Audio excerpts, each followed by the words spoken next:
Going to the Premier League, who do you think is going to win it this year? I've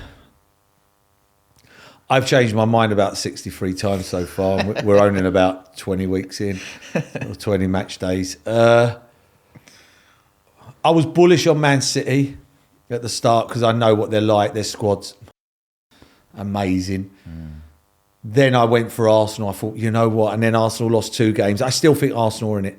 Yeah. I still think, 100%. I really do still think Arsenal. Everybody has a blip during the season. You know, the problem, they've had their little blip, you know, losing them 2 games. But if you look at Man City, you know, you get Kevin De Bruyne back. They're going to get Haaland back. They've got £200 million players coming back that they don't even have to pay for.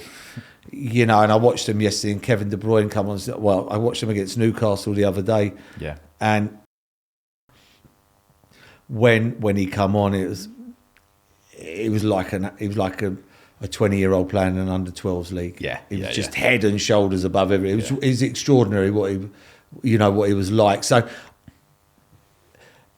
this Man City team reminds me of the Liverpool team when I used to play. If you finish above Man City and don't win the league, you're bang out of luck. So I'll go Man City. Okay. Do you think, whilst Arteta is manager of Arsenal, he will win the Premier League, even if it's not this season? I think it's about moments, about timings. I think timing's very important. You know, football, you know, you're coming up against the best team ever to play football in Man City. Yeah. We're probably one of the best coaches of all time. You know, they've got 60, 70 million pound players in every position twice over. You know, it's a bit like boxing. You know, if you're a heavyweight champion of the world, if you're a heavyweight coming through and Mike Tyson's the world champion, you're not going to win it, are you? Do you know what I mean?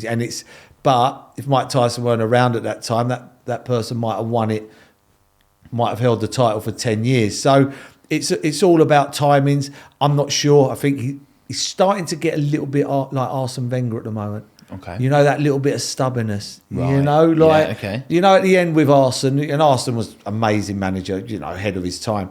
But at the end, you know, everybody knew Arsenal needed a centre half. Yeah. But they never get a centre half. You know, everybody knows Arsenal need a centre forward. You know, just lost 2 games on the trot. It gets to the January market and they still not bought anybody. And you're like, but we all know, and everybody knows, you need a centre forward to win the Premier League.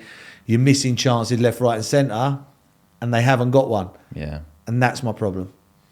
When you say stubborn, are we talking Kai Havertz here? I like Kai Havertz. Okay. I'm a big Kai Havertz fan. I'm a Chelsea fan, so you know, Kai Havertz won the Champions League. Yeah. So, but I like him. I think he's a good footballer. You know, you can't just put him up front for one game against Liverpool and then go and get me a hat trick. Yeah. You've got to give him a run up there. I don't think he's in a midfield free. You know, I don't think he's one of them players. So for me, I think he has to play up front, but you've got to give him 6 or 7 games. Problem is, I don't think he wins you the Premier League. I don't think Jesus wins you the Premier League, and I don't think Nketiah wins you the Premier League. And I don't think putting all 3 of them together will score more goals than Salah does, who plays on the right wing. Yeah. So that tells you need a centre forward. If you enjoyed that was just a small segment from a conversation with Paul Merson. If you want to watch the full interview, you can do so right here.